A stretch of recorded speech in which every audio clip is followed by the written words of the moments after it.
Stop, look and watch. It's Crazy Josh.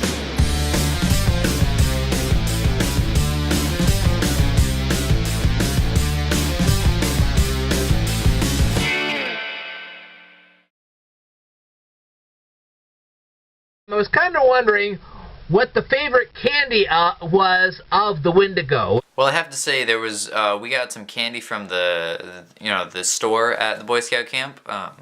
They had a bunch of candy there, and we got it all and put it in a bag, and that was what we used. We didn't eat much of it. We didn't eat all of it, and we used that as the props. But there was no specific candy that he enjoyed the most. But I seem to remember Bill, who played the Wendigo, in that. I'm pretty sure he said something about liking Snickers or Kit Kats or something. So if it had to be anything, it might be one of those. But I don't know. I could just be making that up right now, actually. All right. Apparently, you went to some place called Camp Mungai. Now, first off, the camp is actually pronounced Camp Mungai. And it's at the Samish Island campgrounds, which I made a video about, a tour of 2 years earlier, and it was actually the video I posted right before this one. Not this video, but the Mungai video. And it was actually the very first video of mine that you ever responded to, that Speedlearner ever responded to. But before I go any further, there is something you should probably know. This was summer of 2013, so I would have been 14, and the age range for that camp is about 10 to 12, I believe, and so I was in fact not a camper at all. I was a junior counselor. I wasn't old enough. You have to be 18 to be a full counselor, and so I was a junior counselor, so I wasn't like in charge of anything, but I was helping out, and my parents were the directors of the camp. That's why I was even there at all. And my official title was videographer, and that's the whole reason I made I was able to make the super long video, because I didn't have anything I was specifically doing besides filming things for the video. Now, looking back, the title of junior counselor was totally bogus, but I liked the idea of having some sort of authority over other people, but I certainly was not a counselor. I am now, though. I'm even wearing the shirt for the campgrounds. By coincidence, I swear. You were showing everybody everything about the camp, and that's great. That's wonderful. What is this Capture the Jug? I've never heard of Capture the Jug. Would you mind clarifying that for us? That'd be great. So Capture the Jug is a Mungai tradition, and it's a game they play every single year. It's a week-long camp at Sandwich, like I said. And sometime during the week they play it, and it's a tradition. They've done it every year for a lot of years, and it's called Capture the Jug, and it's Capture the Flag. That's exactly what it is. It's Capture the Flag, but with milk jugs that have water in them. I don't know why this was ever even started. Maybe they didn't have any flags to use.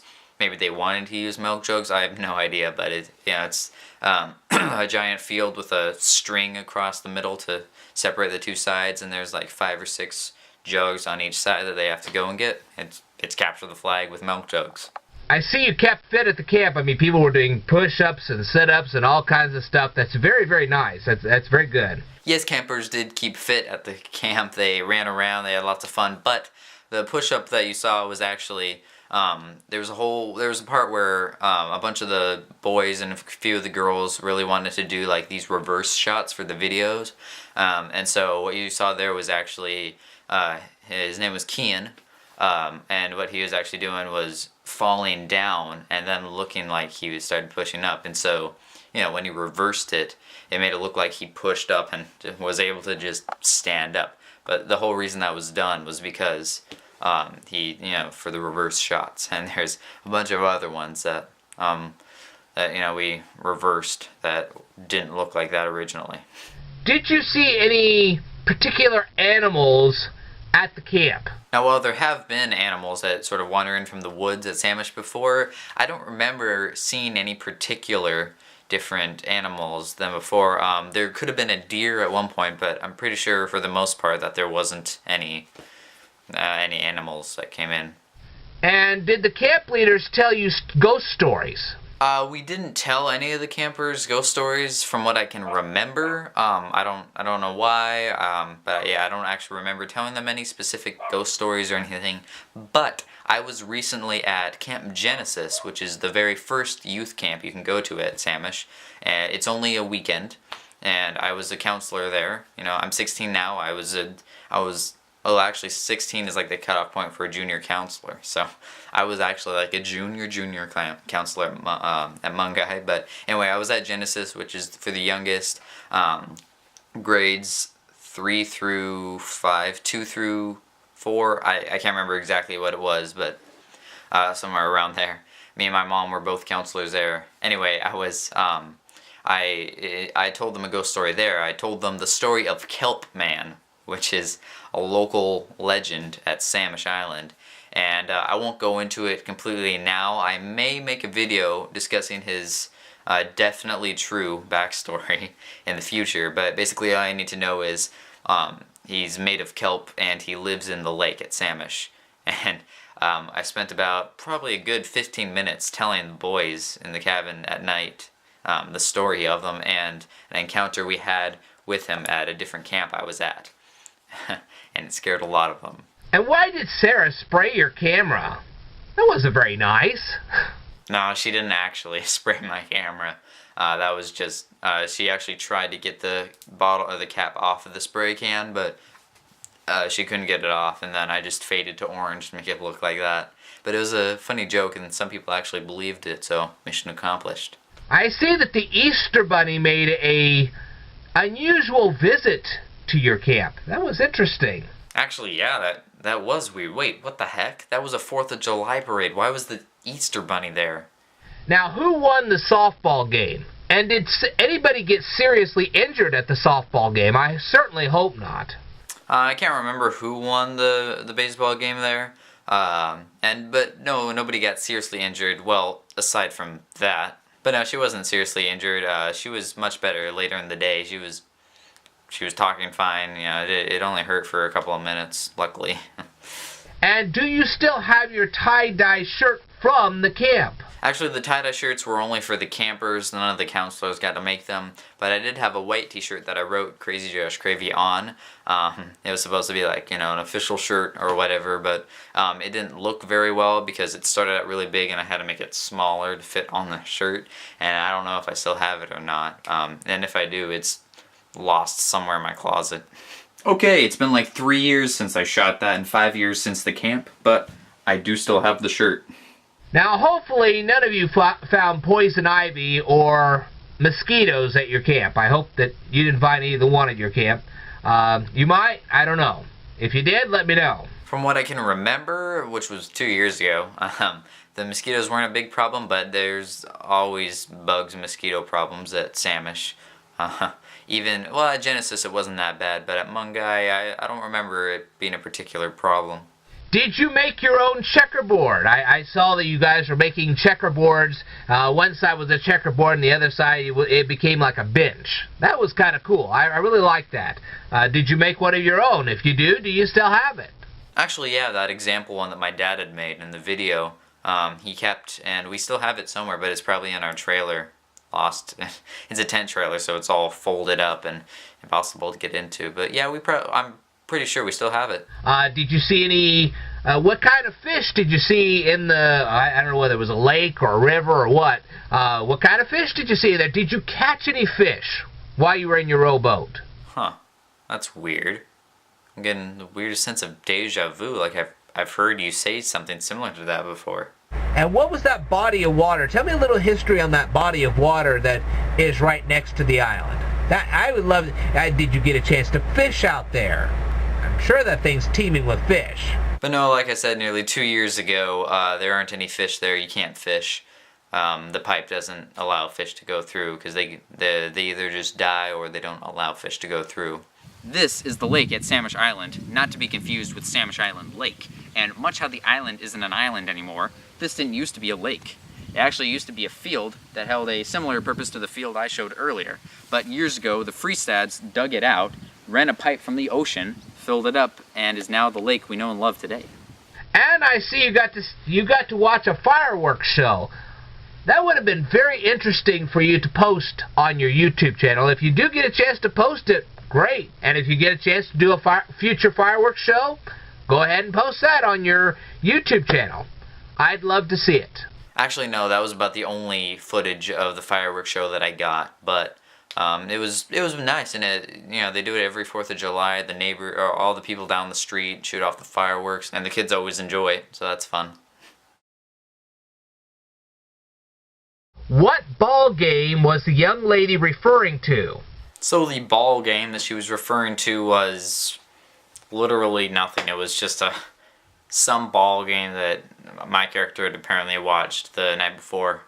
I don't know, I just thought it was a casual way to start off the scene, and it was a line I wrote. What landmass were you researching when you were at the beginning of that video? Huh, I actually had no idea that even was an atlas. It was just a book I picked up because my character was reading something, so I figured, just find a book, read it. I had no idea it was even an atlas. Huh. But since you asked, I'm gonna say Japan. How's that? But yeah, there was nothing specific. I was just pretending to read it. What kind of cards were your friends exchanging? Your friends were exchanging some kind of playing cards, and I was kind of wondering what kind of cards were they exchanging. You know, it was kind of funny, but that was actually them playing a card game, and I just recorded them doing it. Then I added it in the video later, but they were either playing Magic or Dungeons and Dragons. I can't remember which, but it was one of those two. And who was standing there assigning this film project? He kind of looked like a student rather than a teacher. Well, evidently you know more than what I hoped the audience would. Yeah, that actually was a student. We just had him be the teacher in the video, and because I don't know if my teacher didn't want to do it or what, but we just had him play the teacher instead of having the actual teacher do his part. Now, I will grant you that at times I could be a poor judge of character. I'm sure we all can, okay? And I'll be the first to admit that I don't know that much about the blonde lady in your video, all right? And maybe she was just play acting. I don't know. But to me, at first glance, if I had been in your situation, I would have rather scoured the entire library for books on ideas for film projects rather than asking this lady. To me, she just appeared at first to be a little condescending. Now, like I said, I could be wrong about that. I don't know her, so like I said, I don't know the whole situation. Maybe she was just having an off day. That's always possible. But she just appeared to me like she was a bit condescending, and with somebody like that, it's like, okay, probably it would have been better for me to have researched in the library than to actually, well, you get the idea. Well, that was Dakota. She was, she was my friend who I had be, one of the 3 main parts in that video, and she was actually in my short film Hugh, and any condescendingness that might have come off would all just because of the lines I wrote, because she was reading off the script, so whatever she said, it was all stuff that I had written. So, and I don't know, lots of times when I'm writing characters, they'll just have personalities, like not even intentionally, but sometimes the way I'll write different characters, they just end up having these certain personalities. So yeah, it was all stuff I wrote. So. Now, I do feel bad about mentioning this, but as I was watching the ending credits of your video, you misspelled the word starring. I don't know whether you noticed that or not, but you did. Yeah, I did notice that. I think my mom pointed it out after I'd finalized the video, and I obviously know how to spell it correctly now, but I didn't know how to spell it back then. Plus, I was using iMovie, which doesn't have like autocorrect or doesn't tell you when things are spelt wrong, so I just assumed it was spelt correctly and ended up spelling it like that.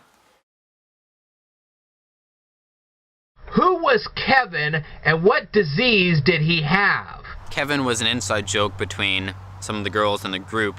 Apparently Kevin was this person who turned into a zombie or something. Wasn't really full on the details, but the joke was that he had some horrible disease and it was contagious or something like that. And I personally wasn't aware that there was a Harry Potter spin-off series. That's news to me. I like that one. Yes, it's called Fantastic Beasts and Where to Find Them. There's so far 1 movie and a planned 5 movies. Will Harry Potter be in the spin-off?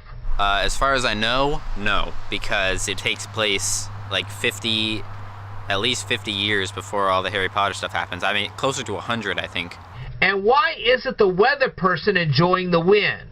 Was it a cold wind? Obviously it wasn't too gusty because the hair wasn't flying off the person's head. Well, actually.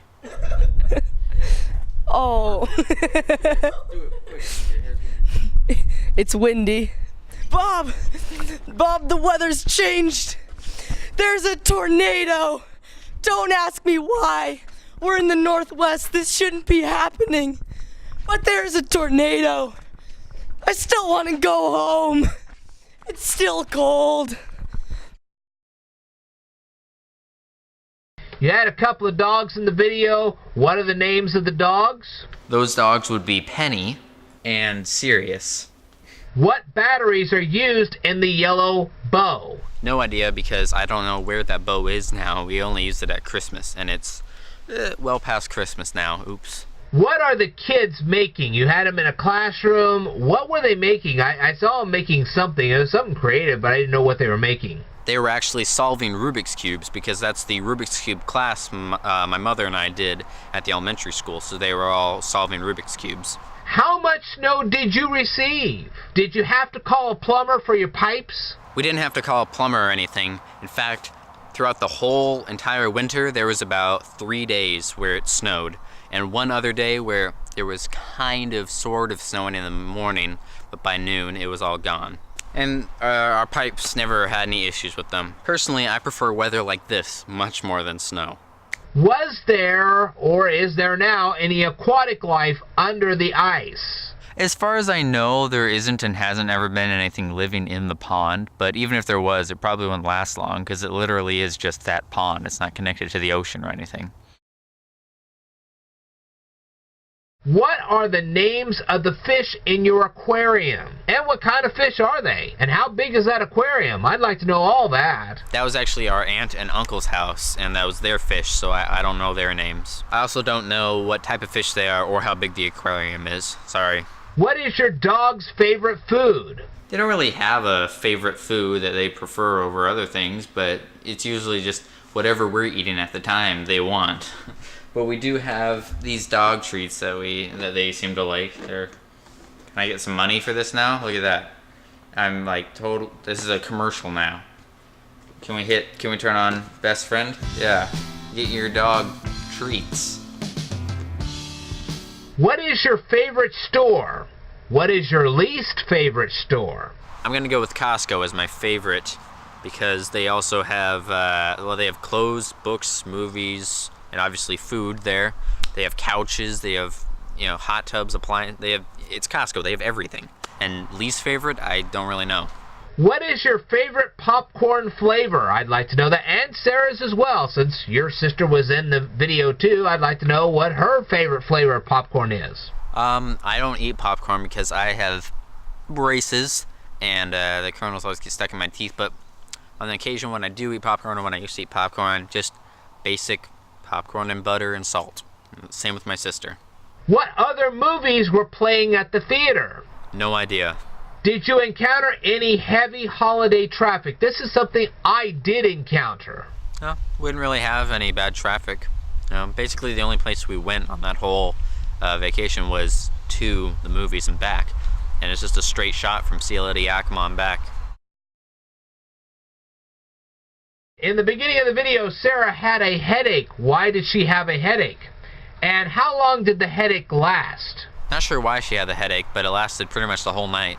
When was the last time you visited a Starbucks? And when you did visit a Starbucks, what did you have to eat or drink? I've actually never been to Starbucks. I don't really plan on it. I don't like coffee. All right, Sarah, what is your favorite cupcake flavor? I don't know. Funfetti. And what is the very worst movie you have ever seen? That's a good question.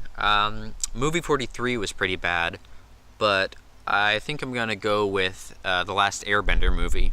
Not only was it a bad movie in and of itself, it was also a terrible adaptation of the amazing television series. Do they have a Rubik's Cube of the Month Club? If not, have you ever thought about starting your own Rubik's Cube of the Month Club? As far as I know, there isn't any such thing as a Rubik's Cube of the Month Club or a Puzzle of the Month Club or anything like that. And I know I haven't ever thought of doing anything like that, but it's a good idea. Someone really could make a lot of money off of that. So I'll put a pin in that till later. How long did it take for you to receive your package? Yeah, it took about 2 weeks to arrive. I wasn't happy about that, but it came and it was undamaged. It's not like anything was wrong with it, but yeah, when I ordered these four of them that you see behind me, I ordered them all together and they took longer, but that's because there was more of them. But just the one took about 2 weeks. Now, how do you clean a Rubik's Cube without rubbing off the stickers or paint attached to the cube? Well, in most cases, Rubik's Cubes don't tend to get dirty or dirt on them and stuff. In the event that it does, you can probably, just wipe the stickers individually. I personally have a little rag I use to wipe new cubes off with, because lots of them have greasy innards when they come, and I lightly rub over them. Especially newer cubes, the stickers are not going to come off just from lightly rubbing them. But yeah, I haven't ever gotten my cubes really dirty. Sometimes they'll be dusty because I haven't played with them in a while, but again, that's just rubbing with a rag. And how sturdy is the stand of the cube that you got through the mail? Well, I mean, it feels pretty sturdy. I don't want to test its limits, but as we're just standing a normal cube on, it works pretty well. Can't really see that. Yeah. Yeah, I usually don't use stands, but when I do, I mean, this one is definitely useful. Which one of your cubes was least expensive? And which one was most expensive? While I'm not going to say how much each one cost, I will say that this was the most expensive, second, third, and least expensive. Which one of the cubes was most durable? Which one of the cubes was least durable? But I'd say the least durable of them all, they're all quite durable. Maybe the Pyraminx would be the least durable, but I would probably say the floppy cube, just because when you turn it, it's easy to catch the inner stickers on the other stickers and they could possibly peel. Mine haven't so far, but that could happen. And the most durable would probably be this one. It's the most well put together and most professional seeming. Now, personally, I think they should place all the letters of the alphabet on the floppy cube. Well, even if we're just counting the outer layers, there's 30 spots. So maybe they could put, they would have to put the letters more than once. And if they put even more letters on the inside here, that adds 4 more. So 34 letters, so you could possibly mix them around to spell different words. That would be cool. Okay, so my original plan was I was going to respond to every single video you've ever asked me questions in all in one go. But these videos have been sitting around answered for months now, and I'm just taking longer to finish the rest of them. So I figured I would just release what I have now, so I can answer some of your questions. But I will definitely continue answering your future questions and previous questions that I still haven't answered. I'm very bad at procrastinating, but life goes on. So I hope you enjoyed the answers to your questions, and like I said, I will definitely be answering more. For now, though, yeah, see ya. Choo choo.